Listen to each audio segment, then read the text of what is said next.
everyone, how's it going? So what am I working on now? Well, I got a 2012 Chevy Malibu with a 2.4 liter. And the customer, I don't know the full story on this. The customer said the car had been sitting for well over a year. It's got no plates on it.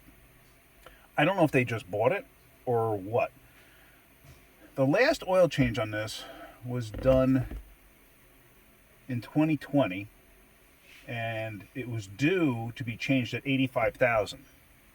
It's got 115.5 on it now. So that's 30,000 miles.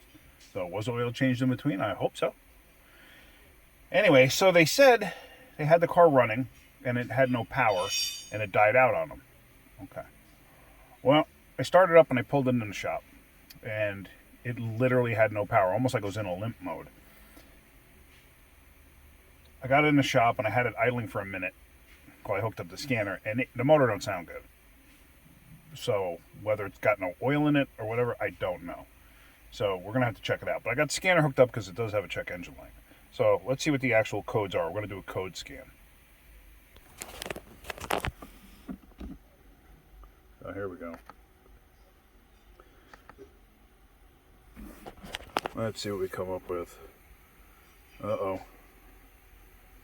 Cam crank correlation. I'd be willing to bet the chains are stretched. Like I said, the motor don't sound good. It's noisy. Not like it's knocking. It's like the chains are slapping around.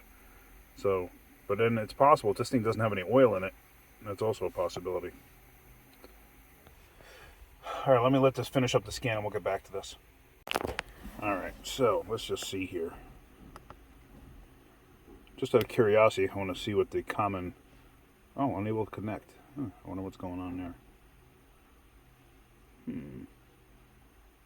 Some internet issues. Okay, we'll have to look it up and see. Mass airflow. That's not going to create the engine noise. Traction control malfunction. Voltage below average. Below threshold, I mean. So a lot of voltage codes. It's got electric steering.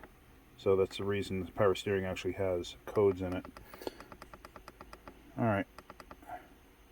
Yeah, crank cam correlation.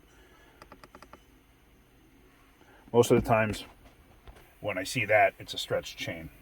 Alright, let's go and check the oil and go from there and see what we got. So what I did was I pulled the stick, wiped it down, stuck the stick back in. So now let's actually check the oil.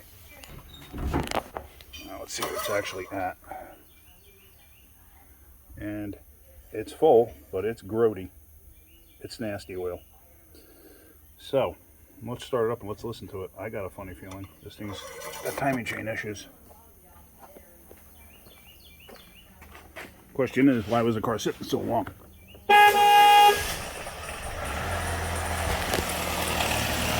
Yeah.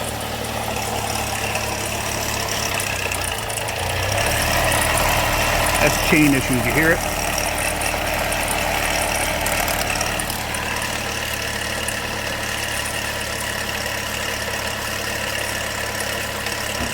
So now, at this point, since we don't know the history of the car, what do you do? Since the oil had gone that far over,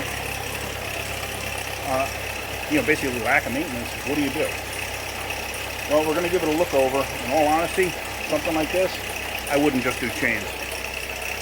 I wouldn't, because I wouldn't know what the overall condition of the engine is. The customer doesn't know the overall condition. I believe. I'm not 100% on that. But that's what I'm going to think is either somebody gave her the car or she bought the car. I don't know. So, all right, let's just give it a general look over and see what the rest of the vehicle's like. So up in the air, it's really not in bad shape. It does need some stuff though, but let's look here. If you look in here, you can actually see the brake pads without me pulling the wheels off. The brake pads have plenty of material left. Let me shine another light in there. I can't really see it, but I can see it from here. It's got plenty of life left in it. I'm not too worried. Tires though, tires got cords coming through. So it's probably going to need a wheel alignment. At some point I'm going to make a video on checking suspension the right way, but usually what I do is when I'm up in the air, I just grab a wheel like this and I shake it just to see. And as you see, oops, hold on. See the ball joint? So you go from this side.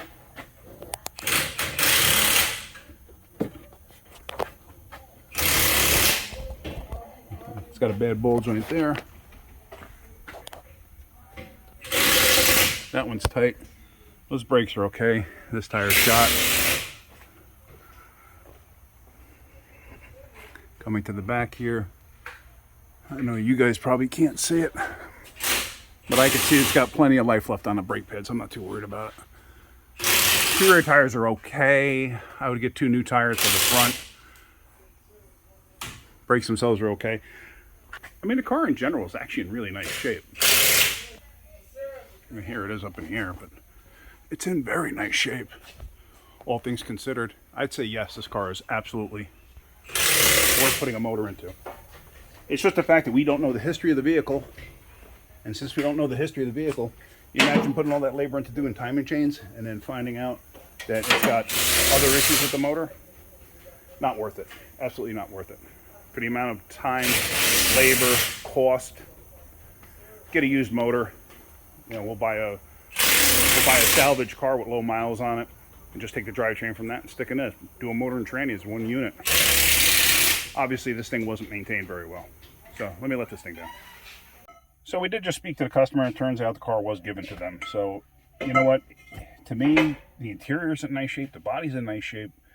There's no dings or dents in it, really. It's pearl white. It's actually a very nice car.